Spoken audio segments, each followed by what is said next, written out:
Okay, this is Mr. Bailey. I am here talking to you guys about the Odyssey, and I've been rereading it because it's been years since I've had to teach this content. And as I've been going along, I've remembered some things that I'd forgotten along the way.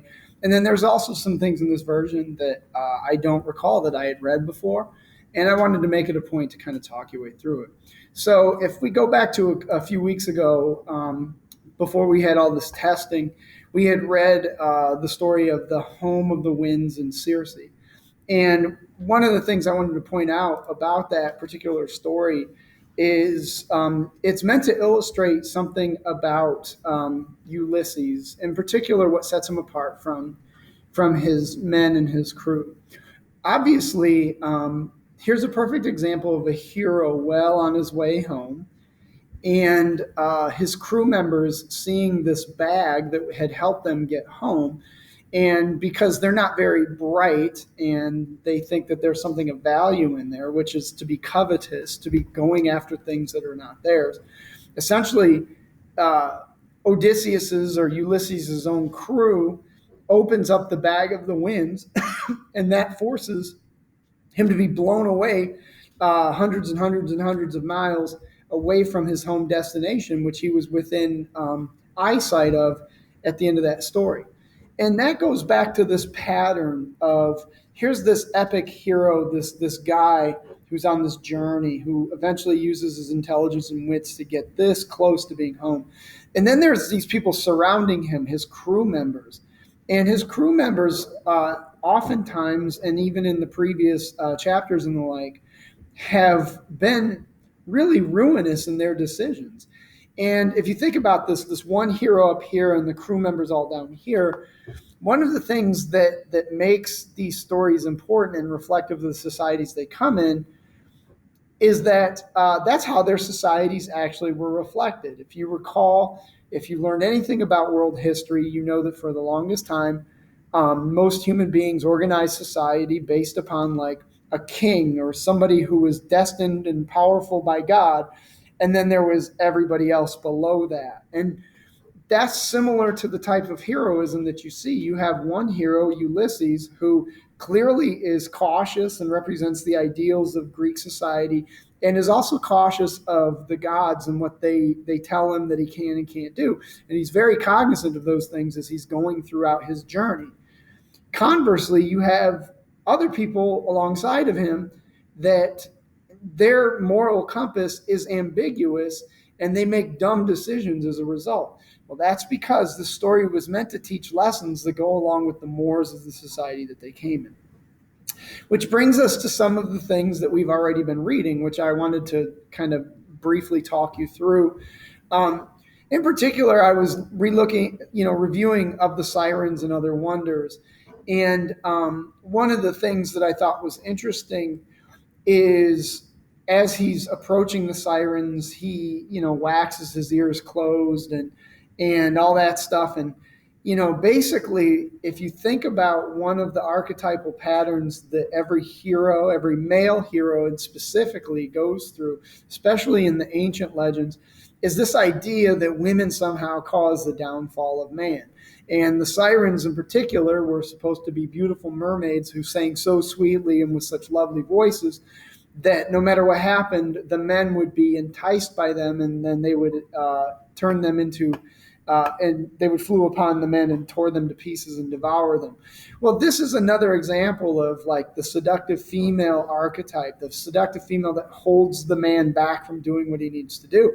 And in this case, the meta message is that man, particularly Ulysses, shouldn't even be bothering to listen to them, which is kind of a meta message about gender and things like that from the ancient world. So with that said, obviously he made his way through that, and then he comes across Circe, and Circe. Now we have a completely different type of female character, but basically Ulysses gets really good advice from Circe, and gets advice about facing Scylla and Charybdis, and this is another archetypal pattern that you see with a hero. In particular, Ulysses is advised that it's better to go toward the dangerous monster that's going to kill some of your men than to go anywhere as near that hole in the sea, that drain in the sea that will suck you down. And that no matter what happens, Ulysses is in a bad situation, because if he tries to save his own men, which he really wants to do, he's going to end up causing the ship to drown. Conversely, if he sails close enough to Scylla, the good news is they'll survive as a whole, but some individuals are going to get terminated. Once again, this is about that archetypal pattern of that a leader understands that there's going to be sacrifices to be made along the way, and that those sacrifices are going to be harsh, and they're going to involve the death of companions and things like that. But leadership is in that time period, even to the present, comes down to having that understanding. So there was some other wonders in there, in the Three Capes, and eventually, he makes his way past that, and then they ended up, once again, ending up on an island where they have the gods have their oxen, and here the men are conflicted between, we're hungry and we're starving to death, but the gods tell us we can't eat those oxen. And the thing is Ulysses the whole time is really not privy to killing the sun gods, the oxen, nor is he privy to eating them. But like somebody of lesser moral character, like Eurylochus, basically, says, well, I'm hungry. So he goes with his basic needs and doesn't go with the spiritual needs of the gods. And as it turned out, the sun god became very angry, and the description of what happens in that case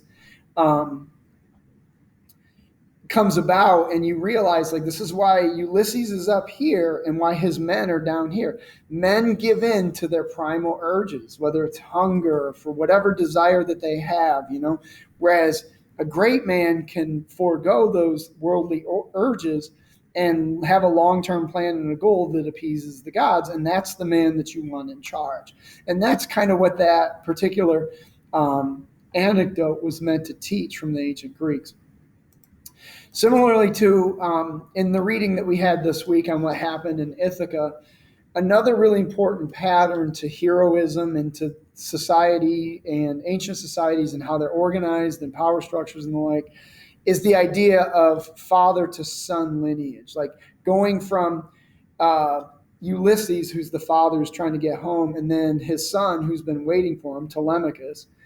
And so I think part of the story was an interesting flash over, like it was a meanwhile moment that took you back to Ithaca to see what was going on, both with Ulysses' son Telemachus and his wife Penelope.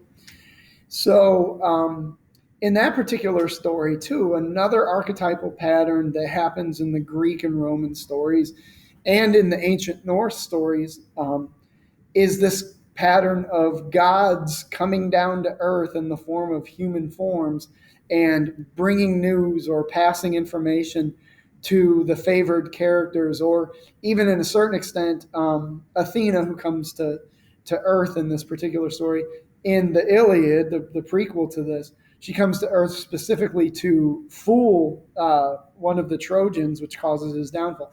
So this is yet another example of, here are these gods up here on Mount Olympus, and they're coming down, and then they're going to talk to such and such a character, and then this character is going to continue to do what they need to do to be in line with their overall goal.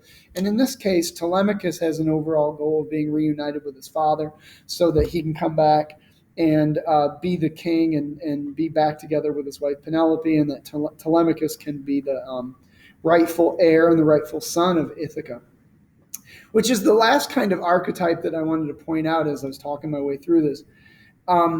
Having a father who's alive and a queen, like king and queen, makes the next generation, the male heir, Telemachus, legitimate.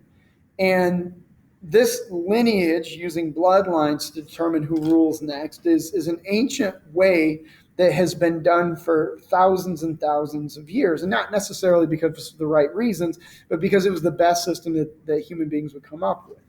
And if you consider the matter in a more deeply level, if you're looking at it at a biological or genetic level, it made sense that you wanted the next king to look like the previous king and to think like the previous king. And if you think about some of the things about like the features of a father being passed on to a son or daughter, or the features of a mother being passed on to her son or daughter, it was in society's best interest to try to have what they deemed as the best people creating the bloodlines for their perceived societies. Now, obviously, in a lot of societies, that level of inbreeding has led to negative consequences and things like that. But for the ancients, this was another story that represents how the gods intervened on behalf of Telemachus and Ulysses, and another story about how bloodlines truly matter in this particular area. So I wanted to make it a point that these are some big ideas that not just apply to Ulysses, but apply to other characters that you may read epics of, like the Epic of Gilgamesh. If you ever read Beowulf, which you probably do your senior year, if you read about Roman history, Norse, even medieval history, a lot of the same patterns that were established in this story in the Homeric tales, the Iliad and the Odyssey, are things that still play out as big ideas and symbolic values to this day. Thank you.